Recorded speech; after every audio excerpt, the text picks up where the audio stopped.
of the important Gandhi movements. So Gandhi movements நமக்கு தெரியும் 1915ல காந்தி வந்து இந்தியாவுக்கு வந்ததுக்கு அப்புறம் நிறைய மூவ்மெண்ட்ஸ் வந்து ஃப்ரீடம் ஸ்ட்ரகிள்காக லான்ச் பண்ணிருப்பாரு. அதுல மேஜர் மூவ்மெண்ட்ஸ் ரெண்டு மூவ்மெண்ட் என்ன அப்படின்னு பார்த்தீங்கன்னா நான் cooperation movement and civil disobedience movement. So இது எல்லாருக்குமே தெரியும். பட் இதில் இருக்கிற கீ டிஃபரன்சஸ் என்ன அப்படிங்கிறது மட்டும் பார்க்கலாம்.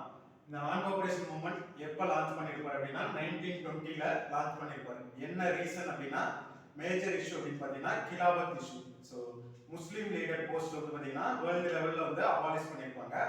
அதுக்காக இந்தியாவில் இருக்கிற முஸ்லீம்ஸ் வந்து பிரிட்டிஷ் கிட்ட வந்து அவங்களோட கன்சர்னை வந்து எக்ஸ்பிரஸ் பண்ணியிருப்பாங்க. இது இல்லாமல் அந்த டைம்ல வந்து ஜாலியன் வாலாபாக் மசாக்கர், ஸோ ஒரு இடத்துல வந்து பார்த்தீங்கன்னா பீப்புளை நிறைய பேரை கொண்டு இருப்பாங்க. பிளஸ் மார்ஷியல் லா வந்து பஞ்சாப்ல இம்போஸ் பண்ணிருப்பாங்க. இந்த காரணத்துக்காக தான் 1920ல வந்து நான் கோஆபரேஷன் மூவ்மெண்ட் லான்ச் பண்ணிருப்பாரு. 1930ல சிவில் டிசோபீடியன்ஸ் மூவ்மெண்ட் எதுக்காக லான்ச் பண்ணிருப்பாரு அப்படின்னு பார்த்தீங்கன்னா கான்ஸ்டிடியூஷனல் ரிஃபார்ம் வேணும் அப்படின்னு சொல்லி ஐஎன்சி வந்து டிமாண்ட் பண்ணிருப்பாங்க. அதுக்காக சைமன் கமிஷன் வந்து 1927 சென்ட் பண்ணுவாங்க.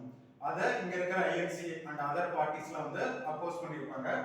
இதுக்கு இடையில வந்து பார்த்தீங்கன்னா இந்தியாவில் இருக்கிற லீடர்ஸ் ஜவஹர்லால் நேரு, மோதிலால் நேரு, மற்ற லீடர்ஸ்லாம் வந்து பார்த்தீங்கன்னா இந்தியா ஐஎன்சி சார்பாக வந்து சில டிமாண்ட்ஸ் வந்து வச்சிருப்பாங்க. அதை காந்தி வழியா வந்து பார்த்தீங்கன்னா ப்ரப்போஸ் பண்ணியிருப்பாங்க.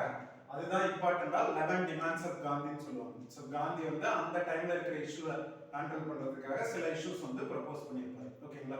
ஸோ இது ரெண்டு தான் மேஜர் காசஸ் இந்த மூவ்மெண்ட் லான்ச் பண்றதுக்கும் சிவில் டிசோபீடியன்ஸ் மூவ்மெண்ட் லான்ச் பண்றதுக்கும்.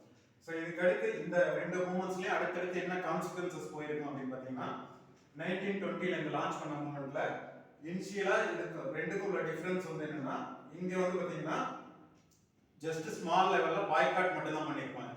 சில லீடர்ஸ் வந்து அவங்க ரிசீவ் பண்ண டைட்டில்ஸ் வந்து ரிட்டர்ன் கொடுத்திருப்பாங்க.